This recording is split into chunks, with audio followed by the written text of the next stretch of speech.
सब मित्रों को मेरा प्रणाम है।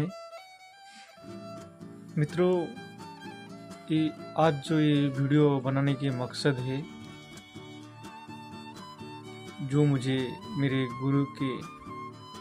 गुरु से ज्ञान मिला है, उस ज्ञान को आप तक पहुंचाने के भी मेरा जिम्मेदारी है। क्योंकि इस संसार में कभी किसकी शरीर नष्ट हो जाएगा और शरीर में ही, शरीर के भीतर जो मेमोरी है, उस मेमोरी में ही सब रहता है।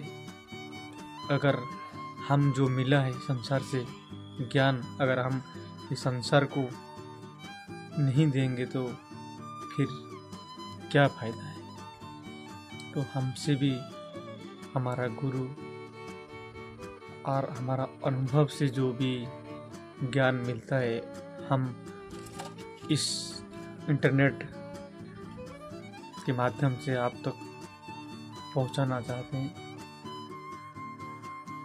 तो हम आज बात करेंगे, हमें कैसा भूख और प्यास नहीं लगेगा, क्या खाने से हमें भूख प्यास नहीं लगता है। ये जो भूख प्यास है, ये किसके लिए? पहले ज़माने में जो लोग साधना करने जाते थे, ध्यान करने जाते थे, वो जंगल में जाते थे। उनको जंगल में खाने के लिए इतना व्यवस्था नहीं था और समाज भी उस समय बहुत गरीब था। अभी तो लगभग सबके पास भरपूर खाना भोजन है। तो पहले ज़माने में इतना खाना नहीं था, तो साधु संत को मिलता भी नहीं था। तो साधु संत की खोज में जो चीज़ खाने से भूख प्यास नहीं लगता है, हमें हमारा गुरु से जो ज्ञान मिला है, ये जो मैं बताने जा रहा हूँ आपको, ये जिसके पास खाना भरपूर है वो उसको खा सकता है। जिसके पास खाना नहीं है, मतलब आपके पास खाने का अवेलेबल है, तो ये खाने की कोई ज़रूरत नहीं। हाँ, अगर कोई बंदा जंगल में जाना चाहता है साधना करने को, हाँ, अगर उसके पास खाने का कोई व्यवस्था नहीं है तो ये खा सकता है। अगर वो उसके पास खाने की व्यवस्था है तो खाने की ज़रूरत नहीं है। जिसके पास खाने के लिए नहीं है वो खा सकता है, मैं जो बताने जा रहा हूँ। तो क्या खाने से भूख प्यास नहीं लगता है? तो जब मैं गुरु के आश्रम में था,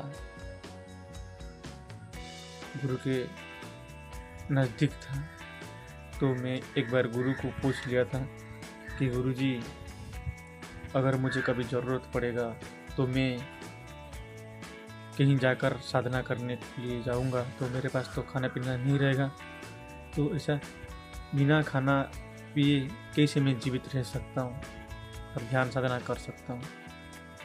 तो गुरुजी को ऐसा 2-3 बार पूछने के बाद, बहुत दिन के बाद मुझे बताए, बोले एक फूल है जो कमल की फूल होता है, जो तालाब में होता है, वो कमल की फूल के बीज, और एक है वट वृक्ष में जो पेड़ से जो नीचे से झुकता है, लंबा लंबा सा, उसको क्या बोलते हैं हिंदी में मुझे पता नहीं है, उसका वो लेने का। और भुई लीम, जो बहुत सारे कड़वा होता है, एक है लीम है, वो नहीं, भुई लीम, एक भुई लीम पत्ता है, वो पत्ता, ये दोनों समभाव से, जितना कोमल के बीज लेने का उतना ही भुई लीम के पत्ता लेने का और उतना ही वट वृक्ष की वो जो नीचे झुकता है उसका भी उतना ही देने का। ये दोनों को समभाव से मिलाने का, मिला के सेवन करने का। जब आप ये तीन चीज़ समभाव से सेवन करके खाते हैं तो आपको बहुत दिन तक भूख और प्यास नहीं लगता है और आप आराम से जहाँ खाने की सुविधा नहीं है वहाँ जाकर ध्यान साधना कर सकते हो। लेकिन मित्रों, अगर आपके पास खाने की अवेलेबल है तो ये खाने की कोई ज़रूरत नहीं है। हाँ, जिसके पास खाने के लिए कुछ नहीं है ये खाकर वो जंगल में साधना कर सकते हैं। तो अगर आपके पास खाने की नहीं है तो ये खा सकते, नहीं तो मत खाइए। आप खाना खा के आराम से साधना करिए। सबको प्रणाम, नमस्कार।